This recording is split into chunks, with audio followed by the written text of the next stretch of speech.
rishitse iherezo ry'isi riregereje Yesu ubwo yaritsinze urupfu. Uyu mugoroba tugiye kwiga urupfu. Uruki urupfu muraruzi? Mwararubonye se? Ninde wabonye urupfu? Ninde warwumvise? Ninde wumvise urupfu? Ntimwarubonye, ntimwarwumvise, ariko muzi ko ruhari. Rubaho.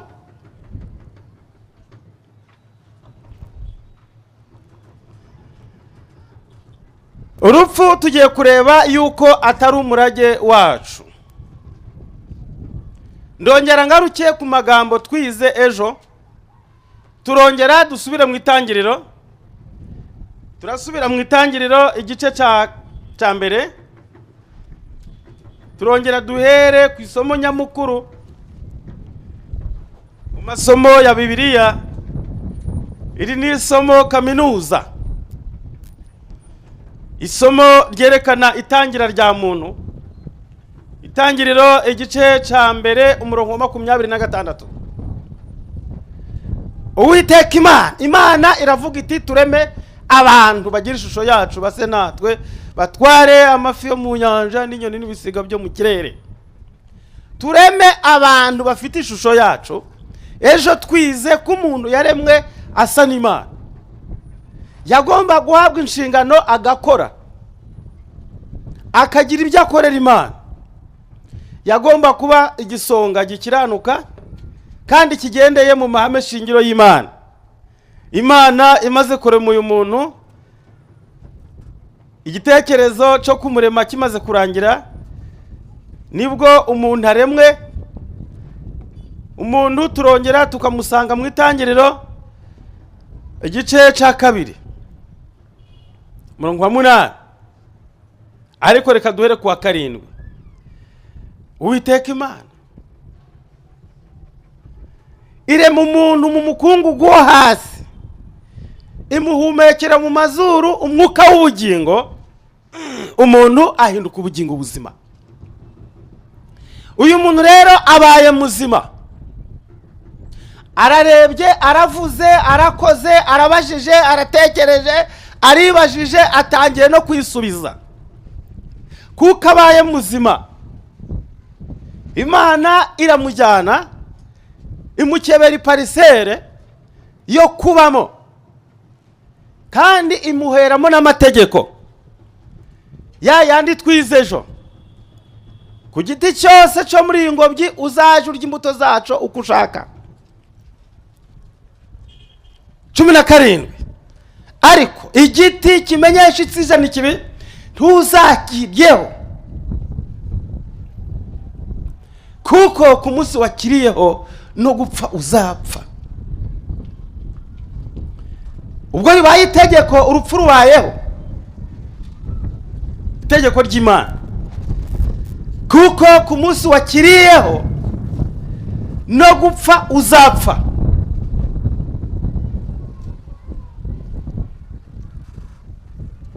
Nyuma yaho haza irindi tegeko zitari ry'Imana.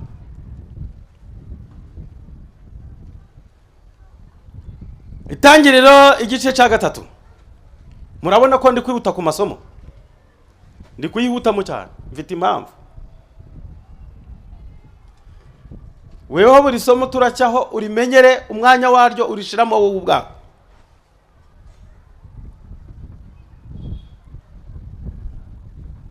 Iyo nzoka umurongo wa 4 w'igice cya 3. Iyo nzoka iramubwira iti gupfa ntimuzapfa. Yakurahiye gupfa ntimuzapfa. Imana yo nyiribihe byose iravuze ngo kuko ku munsi wakiriyeho no gupfa uzagenza ute? Uzapfa. Habonetse irindi tegeko, gupfa ntimuzapfa, ahubwo gusuzugura Imana harimo igihembo. Nguko Satani avuga. Dore gusuzugura iriya Mana harimo igihembo. Muzaba nkayo. Dore kuyisuzugura ibyo yavuze mukabikuraho harimo amahirwe. Kandi muzaba nkayo. Arambohoye. Muzaba nkayo. Ibyo gupfa ntabwo muzapfa. Muzicwa n'iki se? Amatunda yishe nde? Aho mwayaririye, aho inzoka twayaririye, twapfuye ryari? Wetse ibikangisho muzicwa nande? Satani ati ndabarahiye gupfa ntimuzapfa, ahubwo hari icyo nzi, muzaba nkayo. Gusuzugura Imana harimo amahirwe. Niko Satani abwira ikiremwa muntu. Akwereka amahirwe yo gusuzugura Imana, akakwereka ibyiza uzageraho wasuzuguye Imana. Uzagira umudendezo, uzazamuka mu ntera, uzaba umunyacyubahiro, uzakundwa n'abantu bazagutinya. Yemwe gusuzugura Imana ni amahirwe. Satani ati cambuka ariryaho ukareba ukuraba. Ibyo gupfa ni igikangisho. Satani ngo yari afite intego. Filozofiye yavugaga ngo yari abizi ko bazapfa rwose, ariko hari umuteguro yari yateguye. Yari afite plan, yari afite plan ndende. Ntabwo ndabahishurira byose, ngiye kubabwira uduce. Reka mbabwire ko gupfa ntibazapfa. Icyo ngeneye ni kimwe: iyo nza kubona banyuranije n'Imana yabo gusa. Imana ikiri mu gahinda, niko Satani yatekerezaga. Imana ikiri mu gahinda, Imana ikiri mu bibazo by'umuntu wayicitse, uyu muntu ndamwihutana. Icyo ndakora ndakizi, ndamwihutisha, ndamujyana na ku giti cy'ubugingo. Imana iraje gukanguka, yamaze kukirya, maze nzarebe azabaho iteka. Urupfu rwaramwanze, urupfu rwaranze kumwica, ntazapfa, ariko ingaruka z'icyaha zo zizamubaho. Azagenda bagasaza, asaze yongera asaze, kugeza igihe azaba nk'igipapuro, yongereye gupfa.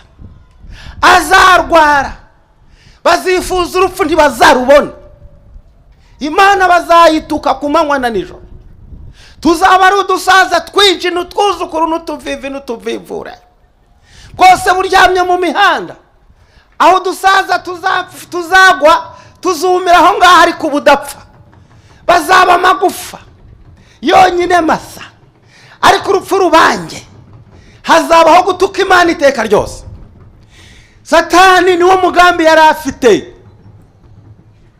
Yari azi ko barapfa, ariko ati ndahindura imikorere, ndabajyana ku giti cy'ubugingo. Muzasome mu gice cya 4, bamaze kurya ku giti cyabuzanijwe, ijuru ryaratabaye. Ijuru ryaratabaye ngo ubwo rero hariyaho umudendezo yawukoresheje neza. Ubwo yabaye umunyabyaha mu mwaka uburenganzira, rero umudendezo ntashoboye kuwukontorora. Intumwa zihute zihagarare ku giti cy'ubugingo, atarinda yakiryaho. Ijuru ririhuta, haza marayika ukomeye, ahagarara mu nzira zerekeye ku giti cy'ubugingo, arahafunga. Satani yarihuse ati ndagiye kureba uko byifashe, nawe ubwe ntiyahangaye kugerayo. Yasanze haka umuriro, inkota irabya yari hafi aho. Satani aratinya ati kinyoma canje girapfuye, uhereye ubu ngiye guhindura imyumvire, ngiye guhindura ibitekerezo by'abariya abantu, none nibapfa ndabigenza nde? Urupfu rwatangiye kubinjiramo, batangiye guhunga Imana, batangira kumva imirindi Imana itaraza, batangira urwikango, batangira kugira ubwoba, bumva hari ukuntu ibintu byabaye, amaso yabo yari yamaze guhuma, ntiyarakibasha kureba ibiri hirya y'igikuta, ntibari bakibasha kureba ibiri hirya y'igiti, bumvaga ubwo batari kubireba, ubwo n'Imana itari kubareba, bumvaga batumva ubwo tutagishobora kureba hariya, buriya n'Imana ntikitureba. Noneho batangira kwikanga, ariko se niba iki birakurikiraho, inyuma y'ibi hari iki? Imana hirazira turavuga iki? Mbese biragenda bite? Batangira kwinjirwa mu cya kintu n'uyu munsi abantu b'abantu bagifite, abakora ibyaha n'uyu munsi barihisha. Nta wari waje kwibanga ushira itangaza ati ndiba ndaje, nta wari waje gusambana ngavuga ati bo mwe muhagaritse zira modoka mbanze uyu mukobwa mpuriye nawe mu muhanda mbanze njye muri iki kibazo. Kamere muntu iracihishe kugeza aho umuntu ahisha ibyaha n'uwo bashakanye, kugeza igihe umugore agira ibyo batabasha kubwira umugabo we, kugeza igihe umugabo ahisha umugore we agire amabanga atamubwira. N'uyu munsi umwene muntu aracihishe, bidatinze urupfu ruraza, bibaza ko uzapfa mbere ninde. Imana imaze gutesha inzira zigiye ku giti cy'ubugingo, ntibakikiriyeho, ahubwo bagomba gupfa rwose. Iyo dusomye hariya mu gice cya 4,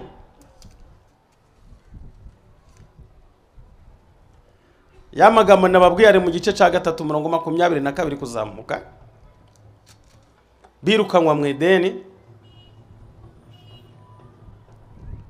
Noneho reka turebe igihe urupfu rwa mbere ruziye, mwumve n'akaga karwo. Gupfa ntimuzapfa. Tangira igice cya 4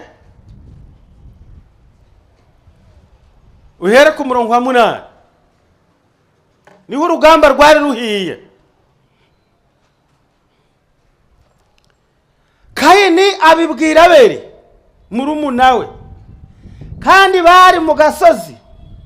Kayini ahagurukira Abeli murumuna we aramwica. Iwacu mu Gaturika tumwita Gahini. Gahini yamwicishije umuhini. Umuhini murawuzi? Gahini akoresheje agahini, nangwa gahiri, nangwa gafuni. Iwacu tumwita gafuni, gahini, gahiri. Kayini aramuhagurukira aramwica. Amaze kumwica, yamukubise ikibando nangwa ubuhiri nangwa umuhini mu mutwe, amuhoye itorero. Intambara mu itorero yatangiye icyo gihe, bapfuye amasengesho kuri cya gitambo cya mbere Imana yatambye ejo twasomye. Adamu yasize ahawe gahunda yo gutamba n'isaha.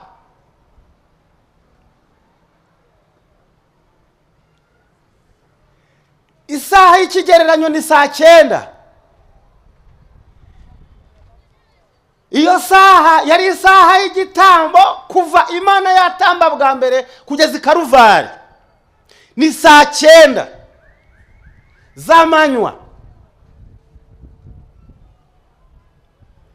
Rero n'aba bahungu bagomba gutamba ibitambo kuri iyo saha ise yababwiye 9, ariko bakavusha amaraso.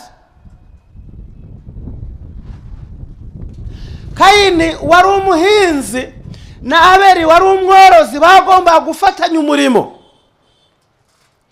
Kayini yagomba kuja afata ku musaruro ku mwero w'ibyo atunze yejeje, akajanira umworozi akamuha itungo ryo gutamba. Ishyari riraza muri Kayini, yumva atarafata imyaka ye ngo ayihe umworozi. N'uyu munsi ahirya no hino hongera umuhinzi n'umworozi ntabwo barebana neza akenshi, kandi umwe yahundi ubwatsi, undi akamuha amata, undi akamuha ibyo kurya, undi akamuha uruhu rw'inkweto, undi akamuha bahanahana ububasha. Ariko n'ubu umuhinzi n'umworozi usanga hari aho bari gushotorana. Umworozi yagera ku bigori by'umuhinzi bibyibushe, ariko hanyuze inka akazijyana buhoro, inka yashora umuntu ugiye kugifata akaba yiretse, yamara kugifata neza akayikubita ngo igitambukane. Umuhinzi nawe ati yemwe, ati zino nka zirakabagwa, izi nka zinyuza zirakabagwa, ziri hehe wazibaga zose akazimara. Umworozi ati bino bigori uwabiragira bibereye inka we, inka zanje zabwiriwe, uwazishiramo isaha imwe. Nguko icyo ni ikiganiro kitari muri Bibiliya, ariko uyu Kayini ntabwo yishimiye umubano yagomba kugirana na mwene se w'umworozi ngo bahanahane impano zabo, bahurize ku gitambo cy'amaraso ashushanya Kristo umwana w'Imana. Ahubwo Kayini aravuga ati nanje niba ari intama ze yavushije amaraso, nanje mfite ibiva amaraso, mfite ibinyomoro, mfite n'ibindi byinshi bizana amaraso y'umutuku. Niba ari imituku nanje ndayifite, imituku ndayifite, niba Imana ikeneye iyo mituku yayo, nta matama yampaye, ndashiraho imituku y'ibinyomoro nzarebe nanje. Bagacana umuriro wo kutwika igicaniro ku gicaniro, nuko umuyaga ugahuha ngo ugerageze buri gicaniro, buri gitambo, umuyaga irahuha ngo igitambo kinyeganyezwe. Imiyaga yahuha ije kugerageza ibitambo by'abari abagabo batambiraga rimwe, umuyaga ugahuha, igitambo gihwanije n'isezerano, umwotsi wacu ntuhuhwe n'umuyaga, ugahagarara wemye mpaka, naho umwotsi w'ibyatsi ugacumba hasi. Uraziza umuntu uko yasenze akumvikana n'Imana. Ubwo asenga akumvikana n'Imana akwiye gukubitwa ubuhiri agapfa. Kayini ati no, niba twari tuje gutamba ibitambo muri iyi saha ya saa 9, Kayini aza yafashe icyemezo, guhora ndatamba umwotsi uraje hasi, ntabwo mbyumva. Uyu munsi ataratamba ndamutamba, ndamwisha. Saa 9 isaha yo gutamba igeze, Kayini ntirwa aracana umuriro, akaraga ubuhiri, akaraga ikibando, agikubita umwana w'Imana mu mutwe. Abeli waruje mu iteraniro gusenga Imana arasinzira. Imana ibona mu itorero hasigayemo Kayini w'ikiganda. Itorero Kayini ni usigaye ariyoboye wenyine. Imana iza kumuhamagara ngo yature ibyaha bye, nguko yaje guhamagara se. Imana iragaruka iti ndongeye mfushije undi, ngiye noneho kiragihe napfushije umwe, ubu ni babiri. Mfushije Abeli araruhutse arasinziriye, ariko Kayini nawe nta bwenge asigara, kanje kumushaka. Uwiteka Imana irahamagara, niko Kayini ndaje, nkubaza ikibazo, murumuna wawe Abeli wambwira ahantu arihe? Iri jambo rivuga ngo arihe, Yesu cyangwa se Imana yakoresheje ya mvugo yakoresheje ishaka ise wa Kayini. Adamu we wowe urihe? ngo asobanura ahantu yagiye. Ubusobanuro ni ndihishe. Umuhungu we rero nawe agiye gushakwa. Yewe Kayini urihe?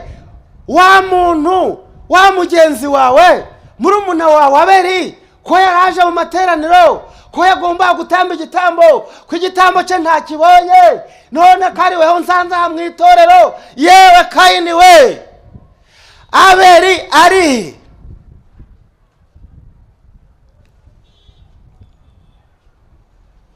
Igisubizo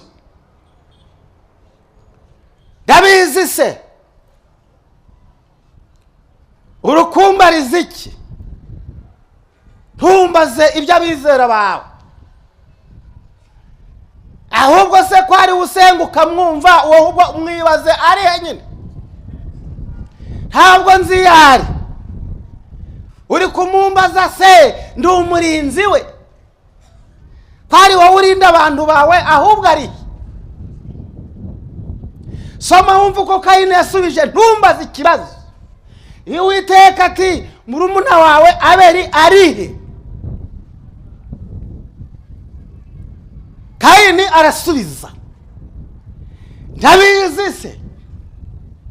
Ubwo se urambariza iki? Cyo ni igisubizo wasubiza Imana. Ndabizi se.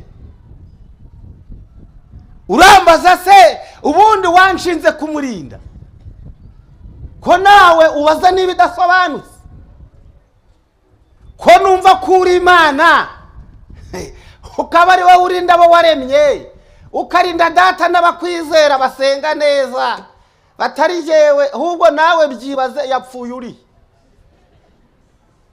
Ntumumbaze rero, ntabwo ndi umurinzi we. Uwiteka abwira Kayini ati noneho rero ijwi ry'amaraso ya murumuna wawe rirantakira ku butaka. Noneho nkubwire Kayini we, ubaye ikivume ubutaka bwanga, bwasamuye akanwa kabwo kwakira amaraso ya murumuna wawe, ukuboko kwayo kwavushije. Ubwo uri umuhinzi rero, uhereye nuhinga ubutaka uhereye kuri iyi tariki, ntibuzongera kukwerera umwero, uzaba igicamuki. Arega ntabwo ukwiye no kubura kuba inzererezi ngo ube mayibobo.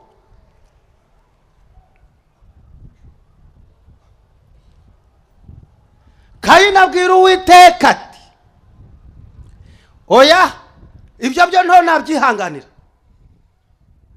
Icyo gihano umpaye cyo ntabwo gikwiranye nanje, urampohoteye. No. Ntabwo mbyumva ukuntu wamba igihano gikomeye kingana gityo. Kwica umuntu bigomba igihano kingana gityo. Igitangaza.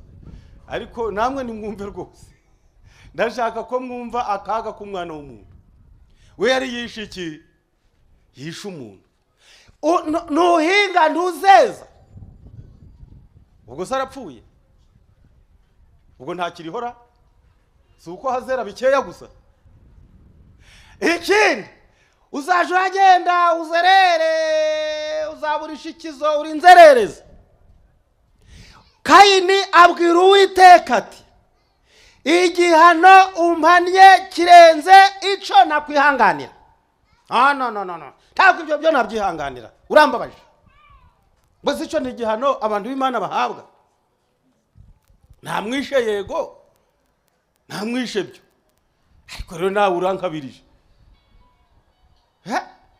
Umunyabyaha we ntashaka guhanwa, ashaka guhana abandi ariko wadahanwa, ashaka gukubita abandi ntagire umukubita. Umanye igihano nta kwihanganira. Dore nawe umva unyirukanye uyu munsi ku butaka, no mu maso hawe nzahahishwa. Ngiye kuba igicamu cye n'inzererezi mu isi, kandi ngubwire ikintu kintangaje kurusha ibindi byose, ugiye kuzatuma abazambona banyica. Bazanyica. Niba hari abantu batinye urupfu, uwa mbere yabaye Kayini, kuko Kayini we yabonye uko urupfu ruteye. Yabonye uko rwagaraguye murumuna we, yamukubise ubuhiri, arasamba, aragaragurika hasi, avirirana amaraso, abona ukuntu agundagurana n'urupfu. Yapfuye amwitegereza, maze biramuhahamura. Nicyo cyatumye yumva tumva, yemwe umuntu umeze nkanje nawe akwiriye gupfa. None kutumye bazanyica, uzatuma banyica Mana. Kayini uriya yaguye mu kaga katavugwa. Inkuru bidatinze yumvikana kuri ba babyeyi, kuri Adamu n'umugore we Eva, yuko umuhungu wabo yapfuye. Baratabara baza kureba. Ntibari bazi uko urupfu rumeze, ntibari bazi uko wapfuye amera. Uwo mwanya nibwo Satani yabonye umwanya wo kubashinyagurira.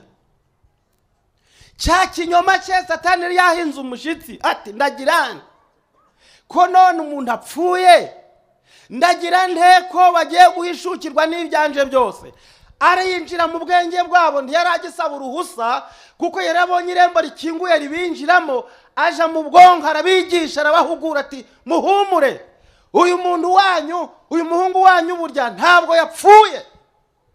Ntabwo ari uko abantu bapfa. Ubu hari ahandi hantu yagiye, arabaragaruka, mwe mumutegereje, arabashinyagurira biteye ubwoba. Ari ahantu agiye, buriya hari ahantu yagiye, buriya yagiye ahantu heza, ahubwo ubu yagiye gutembera ahantu haryoshe. Ubu ari mu bwiza, ubu ari mu munyenga, ubu ari mu mudendezo. Ya miruho yanyu ntakiyitayeho, ubu ameze neza, ari ahantu heza cyane hatangaje. Uyu Adamu n'umugore we bafashe uriya musore, basanga byarangiye. Baramufata umunsi wa mbere, baramwakukanwa ku munsi wa kabiri. Satani arabashinyagurira, mutegereza azaza. Umunsi wa gatatu, umunsi wa kane, umunsi wa gatanu, aba yaboze, aba yanutse. Ijuru ryaratabaye, abamarika baza kubahugura, bababwira ko byarangiye. Yari gahunda y'Imana ngo urupfu baruzinukwe rwose, babona ingaruka z'icyo bakoze. Nawe reba gufata iminsi irenze 2, 3, 5, umusore w'ibiro nka 800, 700. Abasore b'icyo gihe bapimaga ibiro byinshi cyane.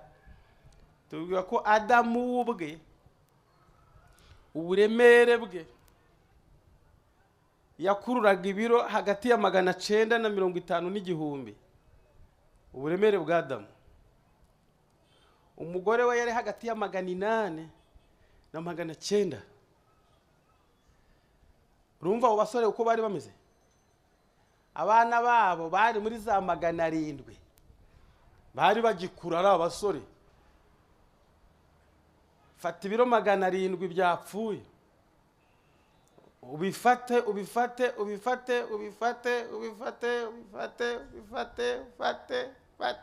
amasaha 24. Uko ababyeyi mukunda abana, umugore ateo yabumbaye, ndebe we mpereza ndebe, agafata agahamagara, aberiwe, abe wi wapi, abe rekada, aberi, abe wapi. Satani ngo ntabwo yapfuye, ahubwo hari aho yagiye. Byageze igihe ababwira tumva ntabwo azirirwa aragaruka muri isi y'amacuho, yibereye ahantu heza. Ikinyoma cya Satani cya mbere kirengeje ibindi byose ni ikivuga ngo gupfa ntimuzagenza mute, ntimuzapfa kuva uwo munsi kugeza kuri iyi saha. Mbabwire inshuti bavandimwe, kuva icyo kinyoma cyavukira muri Satani ngo gupfa ntimuzapfa, akibesha Adamu, akibesha bababyeyi bacu ba mbere n'abakurikiye, icyo kinyoma n'uyu munsi kuri iyi saha turiho aracyagikomeyeho, uretse ko agenda agisiga amarange gusa, naho imvugo nimwe. Isi yose abantu bazi yuko iyo umuntu apfuye hari ahandi hantu abagiye. Amadini yose yose, yaba ya gipagane yaba amadini ya gikristo yose, ndabanza gukuraho ndagaruka nyuma, yose uretse rimwe naryo ririmo bake bizera ko iyo umuntu apfuye abapfuye, nako gasigaye, nako gati kadacitse, ririmo bangahe? Bake.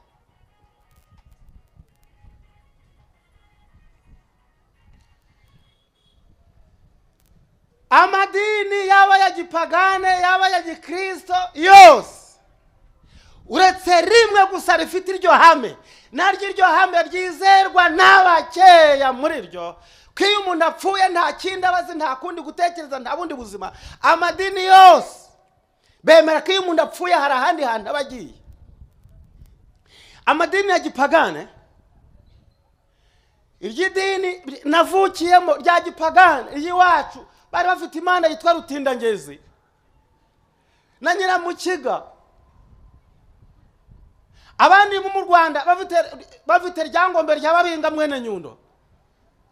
Abo ngabo bazi ko iyo umuntu apfuye aba ahandi hantu, abaye umuzimu. Abazimu rero biwacu ngo baje mu birunga, iwacu duturanye n'ibirunga. Iyo umuntu yapfuye aba umuzimu akaje mu birunga. Hari imiriro yaka muri ibyo birunga ibihe byinshi. Daterambwira ati wa mwana we, buriya n'abazimu batetse. Buriya abazimu rero bamwe bari kunywa itabi, baracanye ngo babone uko banywa itabi. Nuko rero ko nari ndi umwana nkumva nibyo, buriya abazimu bari kunywa itabi. Igihe kimwe iwacu baje gakuraguza mu bapfumu, nuko nakundaga baje kuraguza, kuko barazaga bakavuga batumva hano harapfa umuntu, none badusabye gutanga ihene nangwa inga ngo abazimu bayirye. Kubera ko nakundaga inyama rero cyane, nishimiraga ko iwacu hapfa umuntu, ngo abapfumu bavuge bati harapfa umuntu, ngo bagure ihene nangwa inka yo kurya maze ndye izo nyama.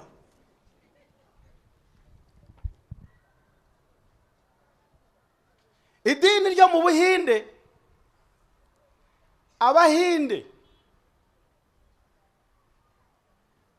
Abahinde hari ikintu bizera gitangaje.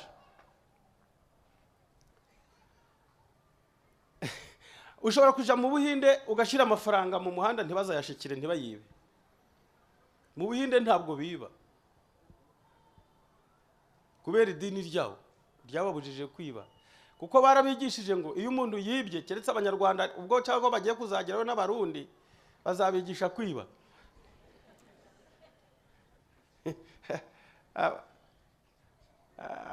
Abanyarwanda baje bagira ibintu byo kuri manganya, baje biba.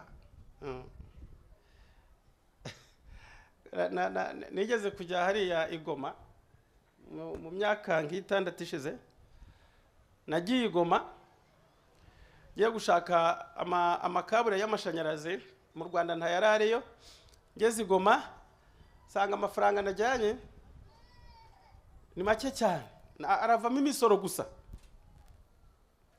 Pasanga umukongomani w'umucuruzi arandeba mfite Bibiliya ni najyanye bira ntabwo nkunze kuyisiga bihe byinshi banyifite nambutse umupaka nyifite nuko aranyitegereza ngezemo mu maza igiciro c'amatsinga nanga harambwira aya makabure yawe ambwira ibihumbi ntabwo tubara n'imisoro tumaze kubara imisoro ndabarisha ikaburi nganitya hara kuri duwani rasora ngahe bambwira imisoro nsanga imisoro iwanye nayo najyanye yose nde wapi ngwira umucuruzi w'amakabure ntibika ikabure yawe ntabwo nkijyanye kuko ndo nayigura ayo mfite ahinganye n'imisoro sinayigura kandi sinayisorera ndataje nsubiyeyo nteri ntambwe musezeyeho arambwira ati yampamagaye ko yabonaga nambaye karavati na Bibiliya ati pastor ati pastor nti ati garukana ati reka nkubwire nti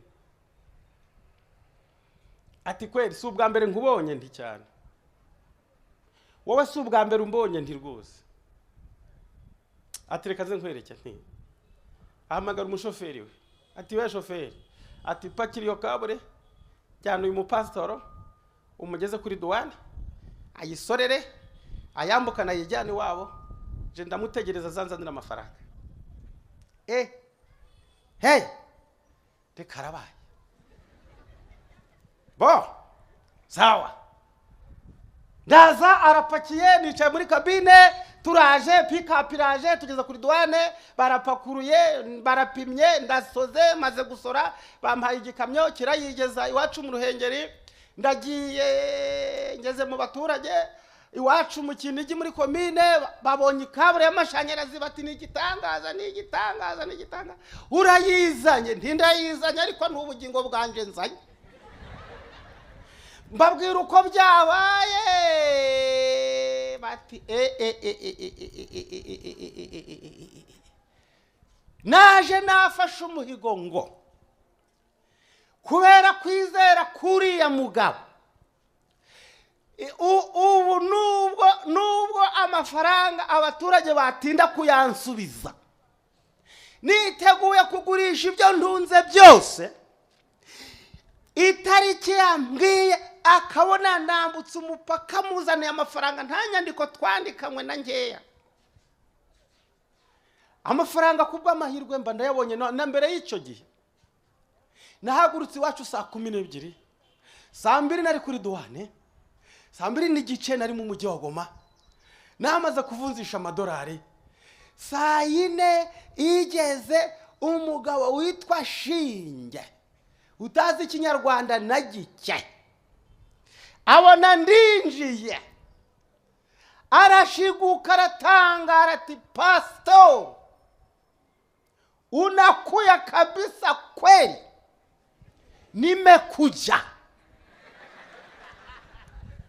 naje nimefika ufite amadolari ndi ngaya arabarasanga hwanye na za miliyoni 2 z'amanyarwanda natwaye ku ikabureye arahaguruka reka gucuruza ahagarara mu bakongomana ati kabisa kwe mbabwire kabisa burya haracara abantu bazima haracara abantu bameze bate isi abantu bayihahamukiyemo nta cizere ifite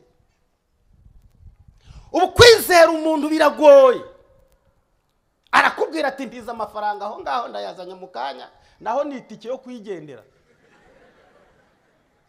anaenda Dar es Salaam hatarudi hapa Bujumbura ntazagaruka aragiye unitike umuhaye yo kwigendera abahinde rero ntibiba kuko barabigishije ngo iyo umuntu yibye agapfa yari igisambo ngo we ahindukaga imbaragasa iyo babonye imbaragasa baravuga bati ibi ni ibisambo byapfuye babonaga imbaragasa bati ibi bisambo ko byari byinjira babonye imbaragasa bati ibi ni ibisambo rwose byapfuye kandi bazi yuko umuntu mwiza w'intungane utarigeze yiba yapfuye ahinduka inka mu Buhinde inka nta n'imodoka ivugiriza ihone no inka iyo ari nziza ho rero mbega umuntu mwiza yapfuye ari igikoma ngoma. Bazi yuko iyo umuntu apfuye aja mu kintu cyiza nangwa akaja mu kuba imbaragaza. Iyo ni imyizerere yabo. Umwami wabo yarapfuye,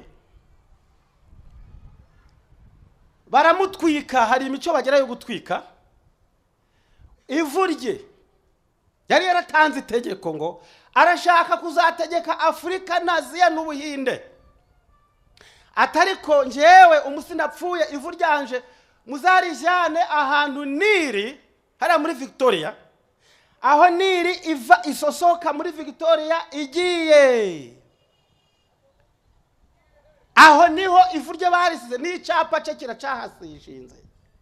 Noneho bizera ko ubwo noneho yagiye mu mazi y'inyanja y'Abahinde, ubu Afurika arayigose, agosa Aziya n'Ubuhinde, aho inyanja y'Abahinde igeze hose bazi ko ari umwami wabo. Yitwa inyanja y'Abahinde kuko n'umwami wabo ni mwari. Amadini yandi ibya basogokuruza nababwiye ko arizi yuko abapfuye ari abazimu, bagiye bari abazimu, bagiye ahantu bagiye gutegeka.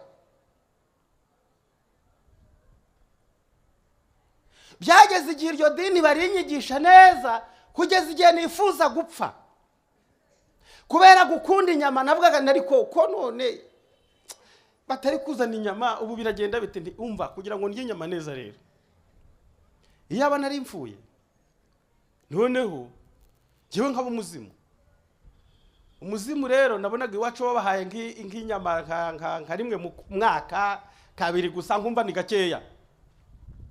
Je ndashaka gupfa, nimba umuzimu nzaje ndabazi nka buri munsi, mbazi ihene buri munsi, ndi jewe n'inkoko nzazirya kuko abazimu iwacu ntibaryaga inkoko. Jewe n'inkoko nzazirya, uzampa n'inkoko nzayifatira, ndabatera imisonga kwa bazimu ngo batera ibibazo, hanyuma wabaha ihene bakadohora. Cyane ndabatera imisonga nanjye kurekura bashiraho ihene, niba buri ihene bamba inkoko. Niyo myizerere nari mfite. Aho mbere y'umukristo bamaze kunyita Agustini, numvise yuko noneho mfitanye isano na Mutagatifu Agustini uri mu ijuru. Abazimu b'abapagane baje mu birunga, abazimu b'abakristo bapfuye bo bakaja mu ijuru bakaba batagatifu. Iba Mutagatifu Agustini, Mutagatifu Mariko, Mutagatifu Kariparipo, Mutagatifu nde, amazina ni menshi. Umunsi umwe icyambabaje, twariho dushingura umuntu wapfuye wari witwa Yosefu. Yosefu yari amaze umwanya muto, amasaha make yapfuye. Imihango agomba kuyoborwa n'umupadiri. Padiri arazayobora imihango, turahagaze. Aratubwira ati bakristo bavandimwe, ubu ngubu mureba turaha, uyu Mutagatifu Yosefu, umuvandimwe wacu Yosefu, ubu ngubu yamaze kugera ijabiro kwa Jambo. Ubu niyo yibereye. Ubu turaha ngaha ari kutureba kisekera ahubwo. Maze nareba amarira ya mushikiwe, nareba amarira y'umugore we, nareba amarira y'utwana twe yasize, ntariko se kandi niba ubu Yosefu ari guseka, ubu we ni muzima, ubu afite mu mutwe hazima. Niba ari guseka yaza agahumuriza uyu mugore we, akamuvana muri aka gahinda. Nigeze kubaza abasaza b'iwacu ikibazo, numva abazimu ntangiye kubasuzugura. Hari impamvu nabasuzuguye, hari icyo napfuye nabo. Umunsi umwe nyogokuru yari yarapfuye, bashaka kumugarura mu rugo, bamwubakira akazu gatoya ngo niko azabamo. Noneho hari na senge wapfuye ku nzara yitwaga Rudakangwa Imishanana, yari yarapfuye muri za 45. Rero bashaka kumugarura mu rugo, nabo bamwubakira akazu nkari. Hari akazu ka Nyabingi, hari akangira mu Kiga, hari akarutindangezi, akanyogokuru n'akasenge. Noneho bashaka yuko babagarura mu rugo. Tuzana ababishinzwe rero bati nukugura inka n'ihene y'igisasiro, maze ihene turayibaga, inka barabaga, bazana inzoga nziza z'ubuki, nta byeri yahageraga ya kizungu, ni inzoga za kinyarwanda.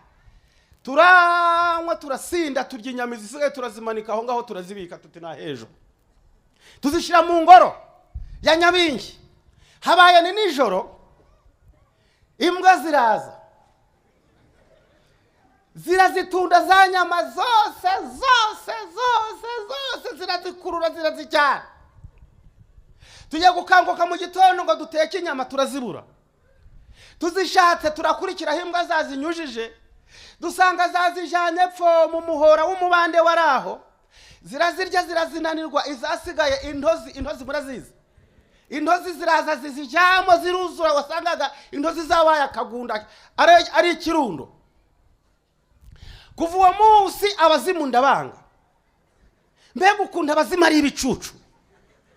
Abazimu vrema ntibashoboye no gukubita imbwa zabaryanye inyama. Niba umuzima adashobora gukubita imbwa, adashobora gukubita imbwa kabisa. Niba uyu muzimu wananiwe gutesha imbwa zikamuryana inyama, uyu muzimu ni muntu ki? None ntangira kumusuzugura, njya kubaza abasaza ko mwabasaza mwe nimumbwire umuzimu ni umuki. Bon, umusaza tumva umuzimu nyine atari kujura muvuga witonze. Oya mbwira umuzimu ni iki? Ati umuzimu nyine ni umuntu wazimye, ni umuntu w'umuzimu, mbese bisobanura kuzima, ikintu cyazimye n'ibiki byose. Ngiye mu nkoranyamagambo y'ikinyarwanda sanga umuzimu ni ijambo rikomoka bamwitirira umuntu wese, bamwitirira ahantu yagiye. Abarundi kubera ko bari i Burundi, Abanyarwanda kubera ko batuye mu Rwanda, Abakongomani kubera ko batuye muri Kongo. Iyo umuntu agiye apfuye agiye ikuzimu, iwacu bahita ikuzimu. Iyo ugezeyo rero igihugu cyawe cyitwa ikuzimu, bisobanuye ngo uriyo ni umuzimu. Umuzimu, abazimu, kuzimuni ikiswahili, kuzimuni, ikuzimu, abariyo ni abazimu, ntabwo ari abazimu. Kinyarwanda hari aho bavuga ngo abazimu, oya ni abazimu kuko bari ikuzimu, nta bundi busobanuro.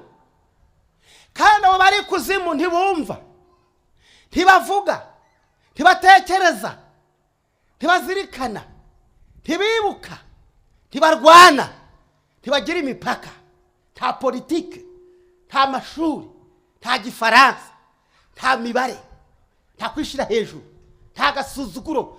Abaririmbyi bakera biwacu bitwa impara bo bararirimbye ngo nta mukuru w'ikuzimu, nta urusha abandi ubuhanga, nta wamenyereyeyo, nta wubatse inzu zisumbiza abandi.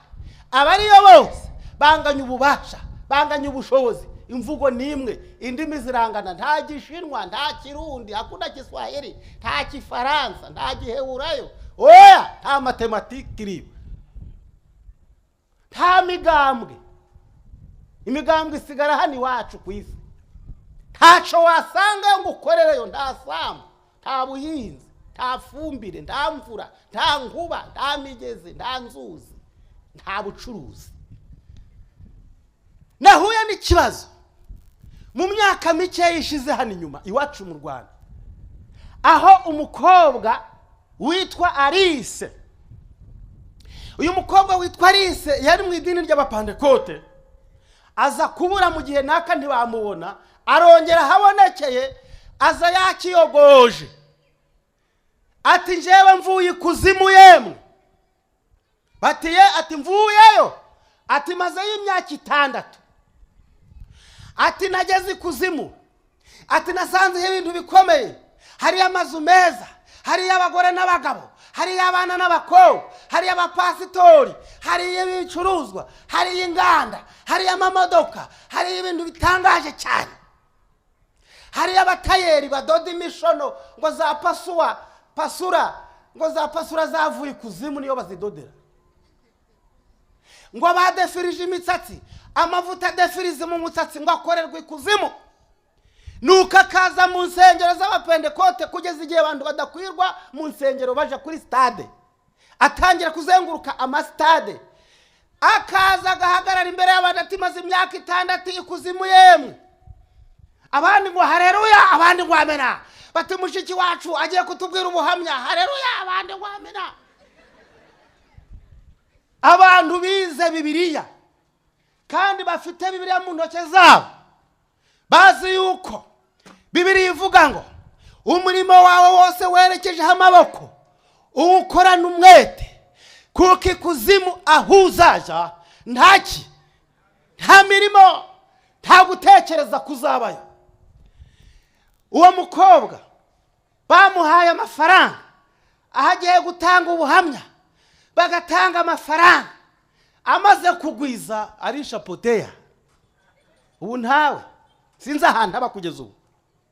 Nshuti nkunda, numvise no kuri radio mpuzamahanga bavuga ko na hano iwanyu i Burundi hari umuntu wavuye ikuzimu. Namwe mwaramwumvise ngo yazutse, ngo yaramaze igihe kirekire yapfuye, ariko mwamundangira ahantu hari. Noneho naravuze ntubwo ngiye i Burundi bazamumpamagarire tuganire. Ari mwarabyumvise ku maradiyo? Nese mwaramusuye? Ari uwagezeyo aba yagezeyo, nta rubanza, nta kuburana. Abazima bakiriho nibo bazi ko bazapfa, ariko abapfuye bo ntacyo bakizi. Ibi bintu mbifitiyemo experience yabyo, ngiye kubabwira amagambo mwitondera. Nanje narapfuye. Mwumve rero, uko umundeba aha narapfuye, uko bapfuye bamera ndakuzi. Umunsi umwe twagiye kwiba.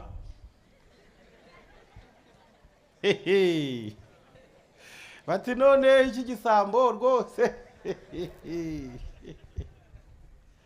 Mwumve, hari impamvu yari itumye tuja kwiba. Hari ibintu twarabujijwe kugeraho, ariko leta ibikomeyeho. Byari ibiti byo kubakisha, kandi twarabasore turugomba kubaka. None tuja kwiba ibiti muri leta. Noneho twumvikana n'abatemyi babyo ba leta ko baratwemerera igiti kiguye hasi tukagicaho kimwe cya kabiri cyaco tukagitwara, bakazabara ibiti ngo nibi nibi, ariko hari byo twatwaye. Noneho abakozi baza ari 40 baje gutema ibiti biragwira rimwe ari 40. Ndeba igiti cyiza kimwe cya kabiri cyico giti, mbona ni igiti cyiza nguriye kujana. Ndajana kiri ndagicunga, uri aratema nuri abatema abantu 40, ariko nje ndi gutumbira cyakindi cyanje nariganijeho. Igihe igiti cyambere kiguye ibiti byose byari bigwiriye rimwe, nje niruka ndi kureba cyakindi nahisemo. None sinamenya niyi ibindi byaturutse, ikindi giti cyaturutse kinkubita, ndi kwirebera kiriya are birangiriraho. Ntabwo nzi byakurikiyeho.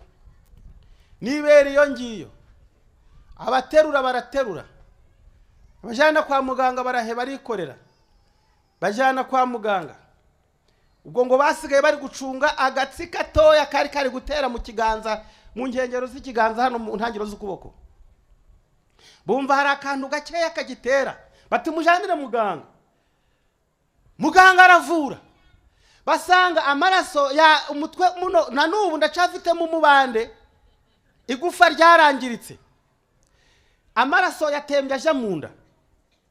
Noneho muganga, abaganga n'abahanga baragerageza, bashaka uburyo bwo gufasha umutima, ariko bashiramo n'amatiyo avanamo amaraso yagiyemo imbere. Munda baroza, barahembagura. Umunsi wa mbere barahembagura, umunsi wa kabiri, umunsi wa gatatu, umunsi wa kane, umunsi wa gatanu, umunsi wa gatandatu, umunsi wa karindwi wapi, bigera kuri wa munsi igiti cyankubitiye ku munsi wa munani, hari saa munani, nibwo abaganga bakomeje gucungacunga. Uwo munsi wa munane ugeze saa munane, nibwo natangiye kurebesha amaso, ariko nimwumve nkangutse ntangiye kureba, umva ikibazo nabajije.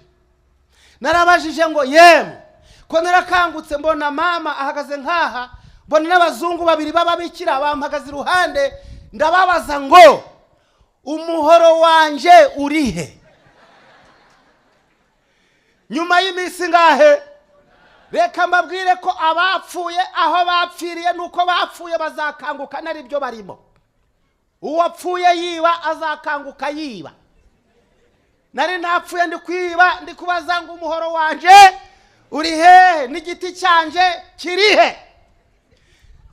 Bati nimumufate mumukomeze, atangiye kuzana ubuzima. Ubwo ari kwibuka iyo yarari, mbabaza ikibazo, iyo birangirira aho ngaho n'uyu munsi wa none mba ndi kuzimu, ariko nzi ngo umuhoro wanje, ngo ninkaguka nzabaza umuhoro, nzabaza igiti. Nta muntu n'umwe ufite ububasha bwo kugira icyo akora ku muntu wapfuye. Yesu wenyine niwe uvuga ngo ninje ufite urufunguzo rw'ikuzimu, ninje ukinga ntagire ukingura, kandi iyo nakinguye ntawe ugenza ate. Niwe ufite ububasha wenyine bwo guhindura ubuzima bw'abantu n'abapfuye akabazura, naho abandi twese turi kimwe, nta buhanga wakoresha. Ndabyibuka abapandekote bahitwa Kimisagara mu Rwanda, bigeze gusengera umuntu urwaye arabananira, barasenga arabananira, abarapfuye. Apfuye batumva tubwe kumusengera akazuka rwose. Barasenga ku munsi wa mbere aranga, ku munsi wa kabiri ntiyazuka, ku munsi wa gatatu ntiyazuka, ku munsi wa kane ntiyazuka, ku wa gatanu arabora, ku wa gatandatu polisi iraza, ku wa karindwi irabafunga. Nagiye kubasura barabafunze, bati twarasenze yanga kuzuka. Mwari mugiye kwigerezaho, nta buzima mufite, nanje nta buzima mfite. Reka nze mbere iki gitangaje hano, isomo ryacu risoza muri mugoroba. Turebe nyir'ububasha utanga ubugingo akore ate. Igihe yari mu isi yasize aduhaye icyitegerezo cy'uko urupfu azaruhagarika narwo.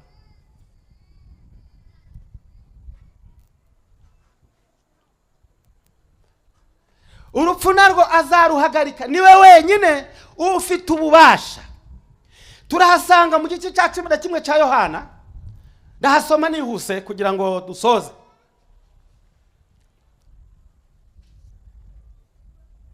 Mu cya 11 cya Yohana hariho umuntu witwaga Lazaro w'i Betaniya, ikirorero cy'iwabo wa Mariya na Marita mwene se.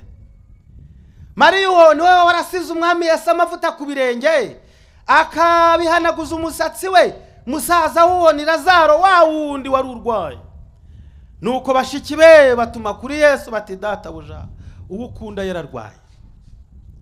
Yesu abyumvise aravuga ati iyo ndwara si yo kumwica, ahubwo niyo guhimbarisha Imana no gutuma umwana w'Imana himbazwa. Yesu yakundaga Marita na mwene se na Lazaro. Nuko yumvise ko arwaye asibira kabiri aho yarari, maze iyo minsi ishize abwira abigishwa be ati dusubire Yudaya. Abigishwa baramubwira bati mwigisha, amambere abayuda bashatse kwaduterera amabuye, none usubiyeyo? Yesu arabasubiza ati mbega umunsi ntugira amasaha 12? Ugenda ku manywa ntasitara kuko habona, ariko ugenda nijoro arasitara kuko hatabona. avuze atyo ahera ko arababwira ati inshuti yacu Lazaro irasinziriye ariko ngiye kumukangura. Bigishwa be bibwira ko avuze gusinzira kw'ibitotsi, baravuga bati niba asinziriye azazuka. Nyamara Yesu yavuga iby'urupfu rwa Lazaro, ariko batekereza ko avuze gusinzira kw'ibitotsi. Yesu niko kuberurira ati Lazaro yarapfuye, nanje nezerewe ku bwanyu kuko ntari mpari, kugira ngo noneho mwizere nimuze tujya aho ari.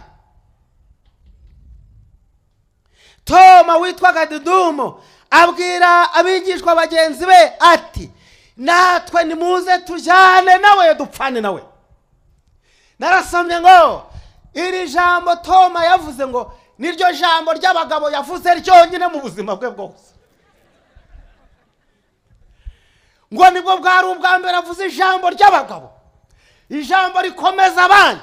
Ubundi ngo yahoraga arashidikanya, ari umunyantege nke, yahoraga acogoye, yemwe nje ndonde kubyumva neza, nje ndonda jayo. Noneho yumvise yuko umva nubwo twari tugiye kuhagwa mu minsi ishize, tujane na Yesu dupfane nawe.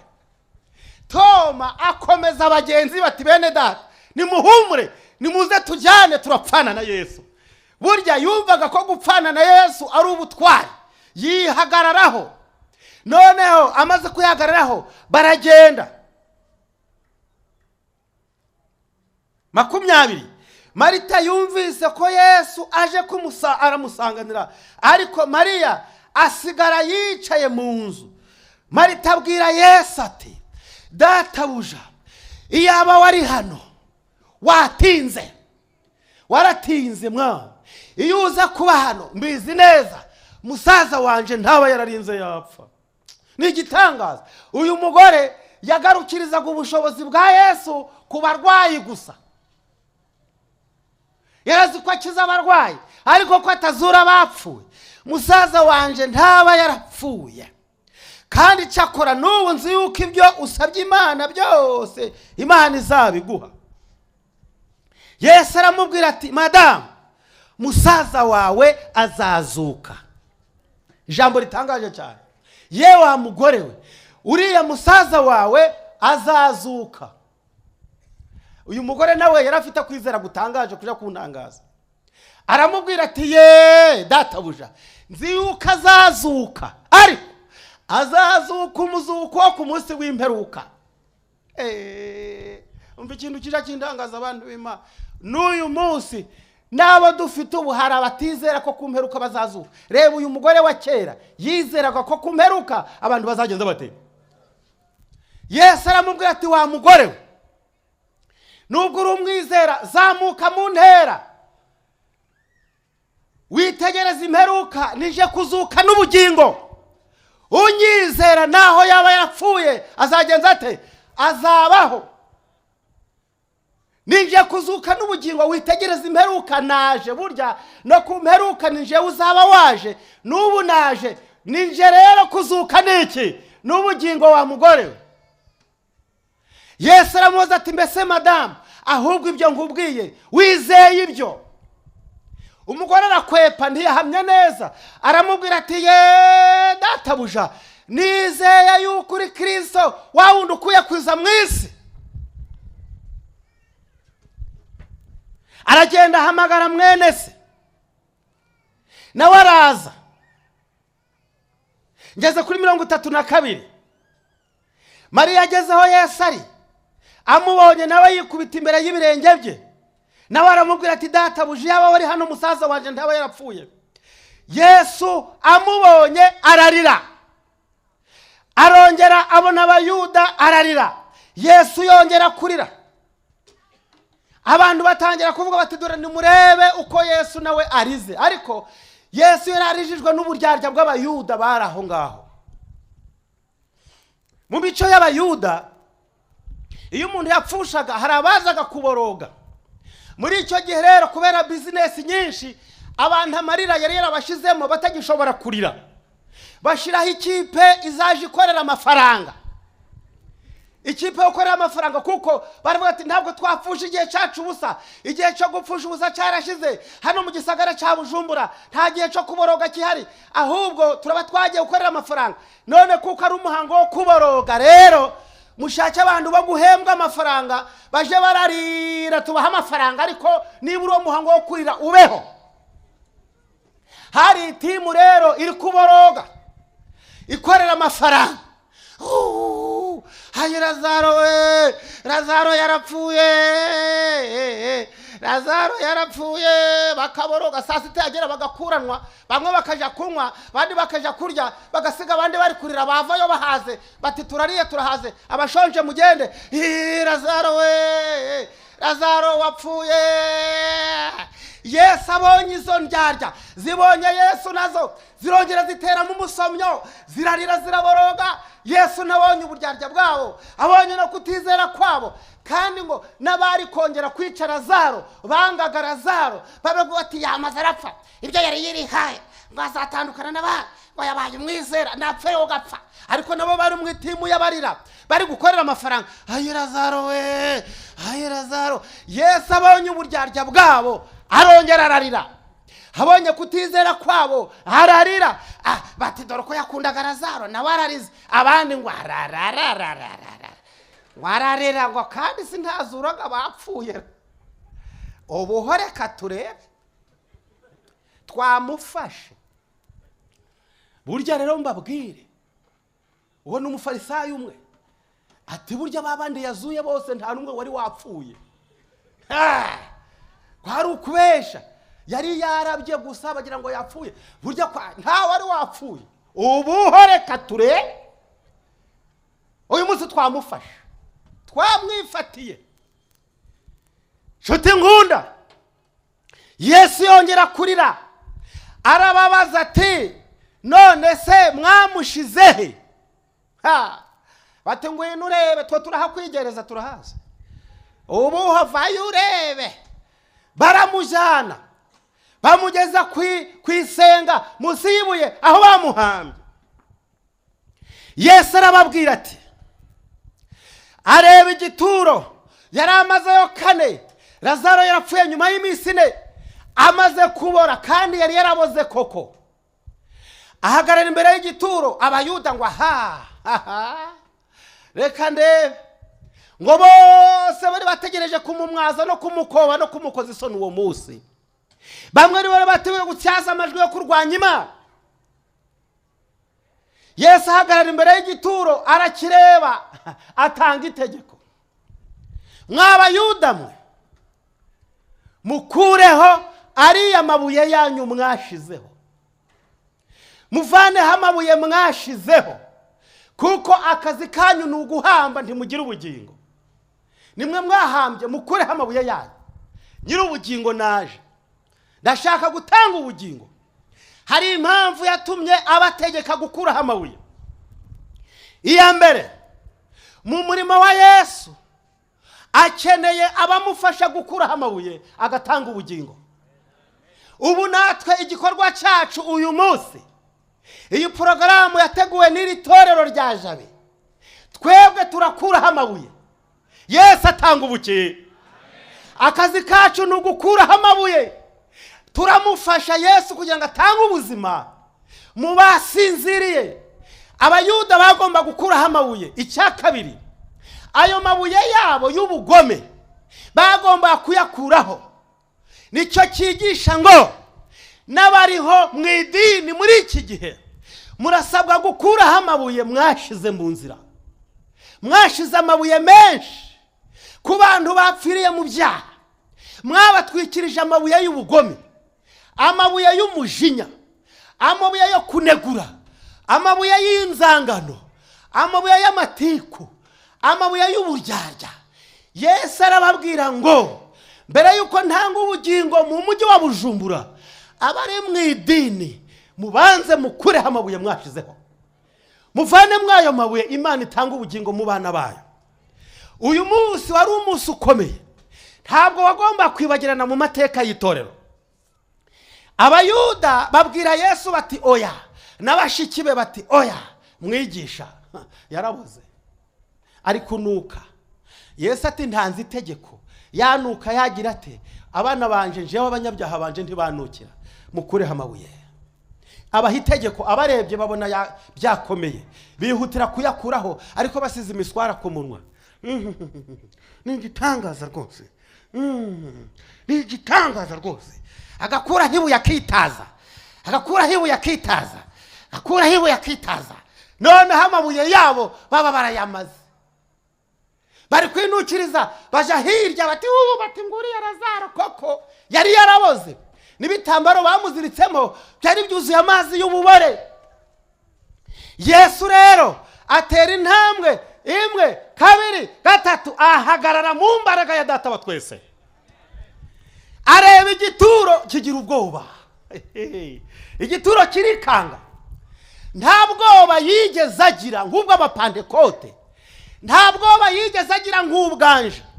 Naje muri 84 umuturanyi wacu yarapfuye, twamubwirizaga ubutumwa, yitwaga Mikayire Michel, abarapfuye twari tumurwaje. Ngiye kuruhuka gatoya, barambwira batamaze gupfa, ndi mwabagabo ngo ntimugira kwizera.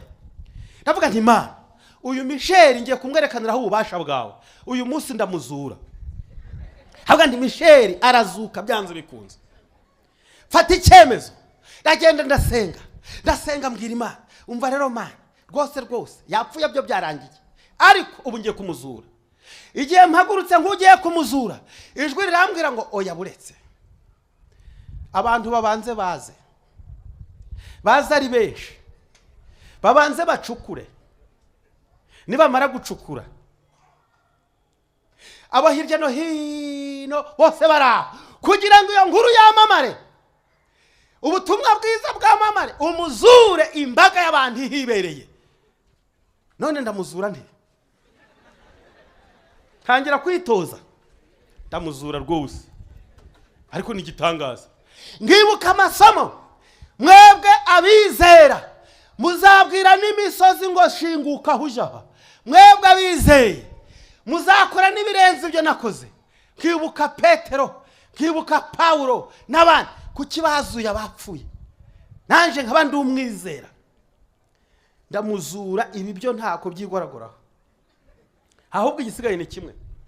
Kabwira Imana, ntubararo Mana, kuzukaho Michel arazuka, ndabikora saa 6 abantu bose bahari. Ahubwo ikibazo mfite Mana, uziko ndi umunyantege ngiye mu mibereho. Michel namara kuzuka ndifata nte? Nitozo ntumva uko ndifata, ndakomeza norohere mwuka wera, ndakomeza nicishe bugufi, ariko Mana undinde kwishira hejuru. Michel ho arazuka ndabizi, ngasubira mu masengesho ngasenga, namara isaha bari gucukura, ariko menya biri kumvamo, ngasubirayo nkaja gusenga, kongera nkuzura imbaraga ya mpwemu, nkiyuzuza imbaraga, ndi arazuka rwose. Kagaruka nuzuye, mukanya baba bararangije isanduku, baba mushizemo, bayitera imisumari, barikorera, batangira kuririmba re. Ari indirimbo baje baririmba, ibituro by'abera bose uko bangana, ntibaraje, ntibaramuzanye tu. Ngiye kumuzura, isaha irageze, ndagenda mbwira Imana, ntumva rero Mana, ya saha y'ibitangaza irageze, undinde gucika intege, undinde kwishira hejuru. Icyo ngiye gukora ni kimwe, ngiye guhamagara nk'uko Yesu yahamagaye. Ndababwira ngo ngiye guhagarara ahantu hirengeye, ahantu bagiye kumunyuza. Ndababwira ngo yemwe abahetse nimushire hasi. Cyo ni icyambere.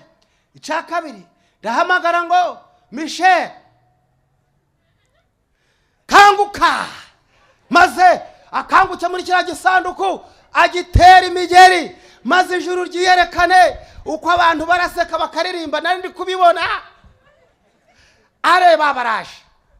Ndasenga amasengesho ya nyuma, Mana rero cyagiye kirageze, nukurenda kwinginze umpe gukomera, ibintu birarangiye, ahasigaye mfata Bibiliya nyubika mu gituza. Ndagenda ahantu hirengeye, ahantu bagiye kumunyuza, abantu bari kuza bari kuririmba, abandi bari kurira ku mutima, ntabwo bazi ibyenda kuba rwose. Hariya nto bizeye, abantu batizera muzageza rya.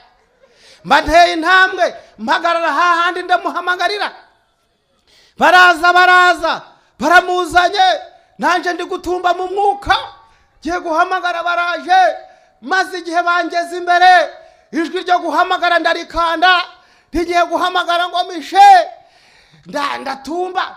Hey, igihe ngiye guhama ndi kuzamura ngo mpamagare, numva ikijwi kimbwiye ngo barakwishe wo kanyagwa we, barakwishe, urapfuye, ugiye guhamagara ye kuzuka bakwice.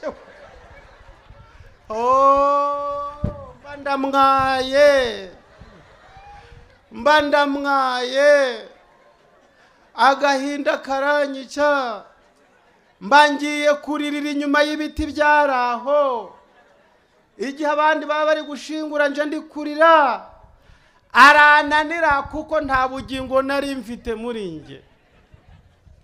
Yesu we yari afite ubugingo bw'iteka ryose, ahagaze imbere y'igituro, igituro kiratinya. Nasomye amagambo ntangaza avuga ngo igihe Yesu yari ahagaze imbere y'igituro, marayika wo mu ijuru yabonye yamaze kuzura imbaraga izura, araza ati mutabare, nyiribihe byose agiye guhamagara abasinziriye, kandi nahamagara bose barahaguruka, abasinziriye bamwizeye bose bagiye gukanguka. Mugende mumubwire ko akwiye guhamagara umwe, amuhamagare mu izina, naho nahamagara ngo yewe usinziriye, abamwizeye bose ibituro birakinguka. Kandi dore hasigaye igihe gito, mu rupfu rwe niko porogaramu imeze, niho ituro by'abera bizakinguka. Muhama umubwire, nuko marayika araza amuhagarara iruhande, databuja uhamagare Lazaro wenyine. Lazaro wenyine, Yesu ati ndahamagara uyu wenyine. Arasubira inyuma, maze urupfu ararusuzugura, abona uko abayuda bari kumureba. Musoma amagambo yavuze hariya ati ndagushimye data, ijwi ryumvikana, ndagushimye data, jewe ubwanje narinzi ko usanzwe unyumva, ntabwo nari kwirirwa ndasenga, nari guhamagara gusa, ariko ngusenze ku bw'aba bangose ngo bizere ko ari wowe wantumye. Naho gusenga kuri nje si ngombwa, niba nsengeye ndasenze ngo nabo baje basenga ndi kubigisha, ngende uwo gutanga ubugingo nari guhamagara gusa. Ariko reka batazigana bitari byo bagapfa guhamagara badafite ubugingo n'imbaraga nk'izanje. Ndagushimye data, ubwanje narinzi yuko unyumva iteka ntiriwe ndanavuga, ariko mbikoze ku bw'aba bangose. Amaze kuvuga atyo arahamagara. Narasomye ngo yahamagaye n'ijwi rirenga, ngo ryajwi ritanga ubugingo, ryajwi rizazura cyagihe ku munsi wa nyuma, niryo ryari rihagazaho. Ryajwi azakoresha ubwo azazura bapfuye bose, niryo yakoresheje igihe ahamagara Lazaro. Ahamagara noneho ijwi rihamagara ngo Lazaro. Yarahamagaye ngo arareka nyiramubande zibanza kuvuga, ngo ijuru ribyumve n'isi yose yumve, ngo Lazaro, ijwi rye rirahererekana ngo Lazaro, Lazaro, Lazaro, Lazaro, Lazaro, isi yose wi. Kuko nyiri ibihe byose yari ari guhamagara afite ububasha, atanga itegeko ati Lazaro noneho sohoka. Agenza ate Lazaro, ntabwo urusaku rw'abashiki be n'urusaku rw'abayuda inkuba zihinda ntiyagombaga kubyumva, ariko kuko yasinziranye kwizera, kwa kwizera kuzura abapfuye, kwa kwizera kurusha urupfu imbaraga. Nigeze kubwira bamwe bahano, yumvise ijwi rya nyiri ibihe byose rimuhamagarira mu kwizera. Lazaro arakanguka. Amaze gukanguka atera imigeri, inyo zari zimuriho zigwa hasi, amazi y'ububore yari amuriho aruma. Lazaro asigara bengerana ikuzo ry'ijuru. Asanga imigozi y'abayuda iramuboshe. Yesu abwira abayuda ati nimwihute mwa abayuda murababoshe muraboha nta bugingo mugira.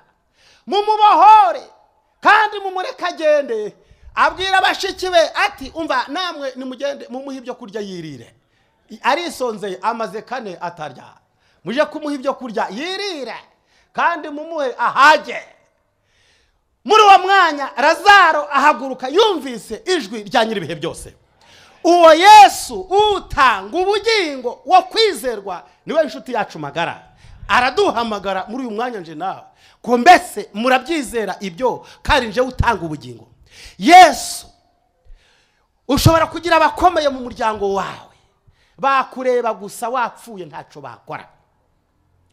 Komatana na Yesu wenyine utanga ubugingo niyo mahirwe yacu. Uwo ngo utanga ubugingo n'igihe twapfuye agakomeza kutwitaho akazirikana kuzaduha ubugingo buhoraho, uwo ni wowe kwizerwa. Udafite ubwoba nk'ubwanje, udafite intege nke nk'iza Nyirabingi na Nyiramukiga na Rutindangezi, uwo ngo utanga ubugingo agahamagara bapfuye bakazuka niwe mahoro yacu. Bangahe muri uyu mugoroba bavuga bati uwo ni wowe kwizerwa, natwe turamwizeye. Mugire muca turebe kandi azaduha n'ubugingo buhoraho. Ndanezerewe cyane muri uyu mugoroba kuko mumwizeye mwese. Imana yo mwijoro he kumwizera iteka ryose kubwa Yesu umukiza wacu. Ndashaka kureba ibiganza byanyu nabibonye bashitsi bacu. Ibiganza by'abashitsi mwenyine nabibonye, ndashaka ko bisubirayo. Mbese koko uwo kwizerwa muramwemera ngo ababere umwami w'ibihe byose nubwo mwasinzira akazabakangura ku munsi wa nyuma. Abashitsi mwenyine bamwizeye mushire hejuru ibiganza byanyu. Umva muri benshi nimuhagarare. Ubuhamya buhagaze. Muhaguruke abamwizeye mwashize ibiganza hejuru. Muhaguruke muhagarare ku maguru yanyu. Uwo nguwo wo kwizerwa nta bwoba, kumwizera ntabwo biteye ubwoba no kumwiringira. Uwo ni inshuti yacu magara byiteka ryose. Kumwizera n'ukwakira ubwo bugingo ukiri hano ku isi. Lazaro bahawe ubugingo busha bazahabwa n'ubwiteka ryose kubwo kumwizera. Nanje namaze kumwizera byararangiye. Namaze guhabwa iryo sezerano mu mutima. Niko kabando ngenderaho ndicumbagiriraho ndi ku isi. Ibiteye ubwoba byo ku isi iyo binteye ubwoba nkibuka ko mfite ubugingo muri Kristo, ndahindukira nkagira umunezero w'iteka ryose. Mbese murashaka kugira ibyiringiro nk'ibyo bizabajana hirya y'izuba? Abafite ibyo byiringiro bavuga bati Imana data wa twese muri Kristo tuzanesha urupfu, muri Kristo tuzanesha kamere y'icyaha, kandi uwo turamwizeye niwe mwami wacu w'amahoro. Tugiye komatana nawe mu buzima busigaye hano imbere.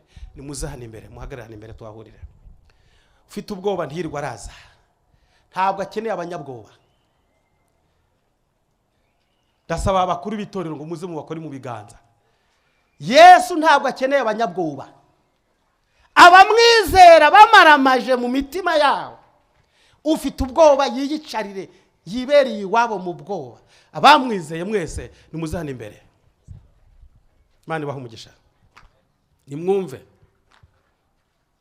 Ufite ubwoba, umuntu wese uvuga ati ndamwizeye uwo ni w'amahoro yanjye, nubwo yaba ari hariya mu muhanda, nubwo yaba yahoze aravuza ingoma, nubwo yaba ari mu kabare, atayo magambo ntayumvise nanje ndamwizeye, uwo nawe yakwirukanka akaza. Abandi bagutanze kumwizera.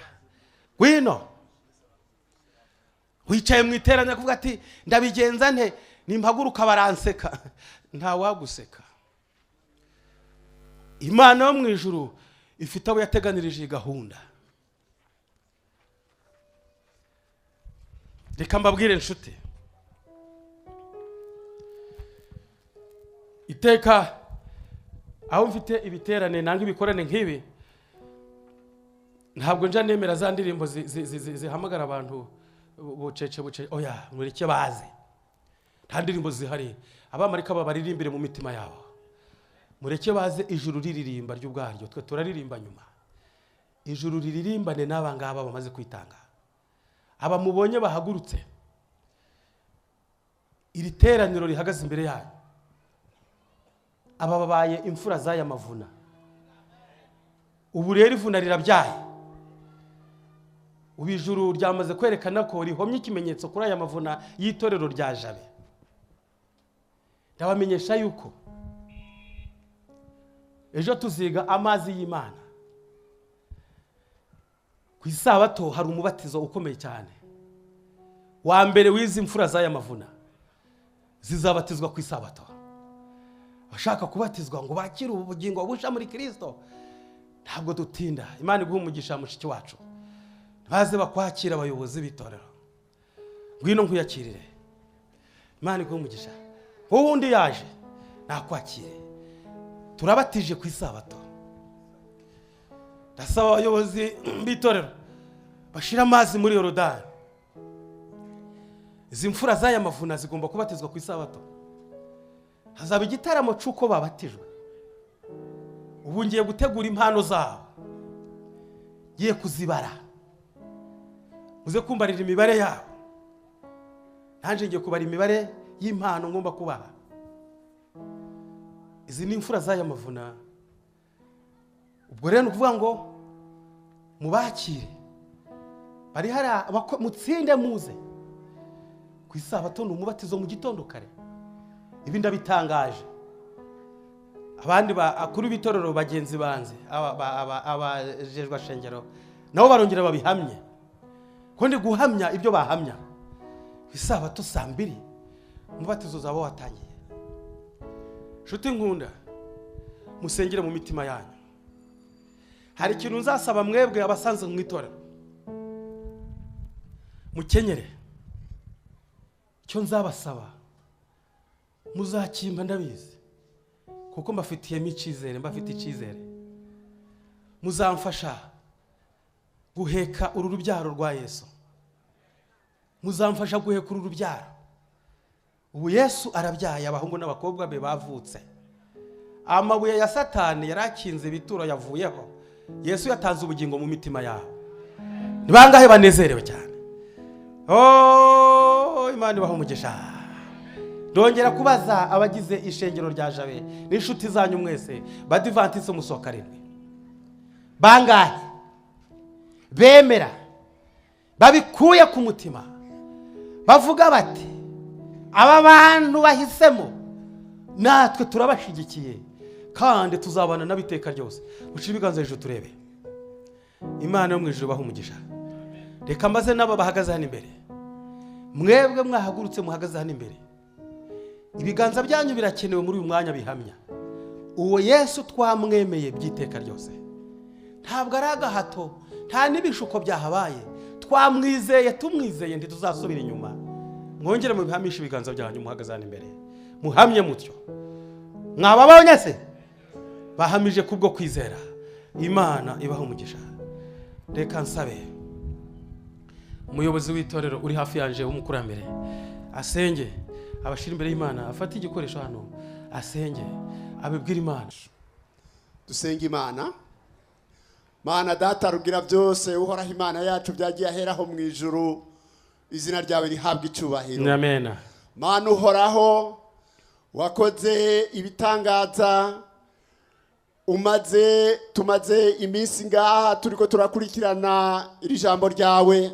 Wabanye natwe, wadushize mu mutekano ntangere, twakurikiranye ijambo ryawe mu mahoro no mu munezero. Watuzigamiye uyu muvugabutumwa, iki gikoresho cawe, kugira ngo ashobore kutubwira ijambo ry'Imana. None dushitse muri uyu mwanya ari amahoro dukomeye. Izina ryawe nirihabwa icubahiro. Amen. Urongeye Mana data rugira byose, ukoreye muri aba bantu turi kumwe, abahungu n'abakobwa, none bashoboye kuvutura iminyororo ya Satani, maze bemera kugira ngo bakurikire inzira nziza ija mu ijuru, kugira ngo Mana data rugira byose umwanya wari wo wose, iminsi yose babane na Kristo, kugira ngo bazobona ijuru. Izina ryawe nirihabwa icubahiro. Amen. Turagusabye bwirukiro, maze umwe wese muri aba bashoboye kuvutagura iyo minyororo ubane nabo, maze umwanya wari wo wose bari ngaha, bari mu nzira bariko barasubira muhira, ubaherekeze. Imyanya yose bazoba bari muhira ubane nabo, kugira ngo nejo tuzogaruke ngaha turi kumwe nabo, dufatanyije inzira ija mu ijuru. Izina ryawe nirihabwa icubahiro. mana data rugira byose uhezagire rero n'iri shengero ryose riri ngaha ribafashe mu mugongo kugira ngo intego bafashe umugambi bafashe wo kugira ngo bafatanye natwe urugendo maze bizoshike no ku munsi w'isabato bamaze gukomera mu byamwemu kugira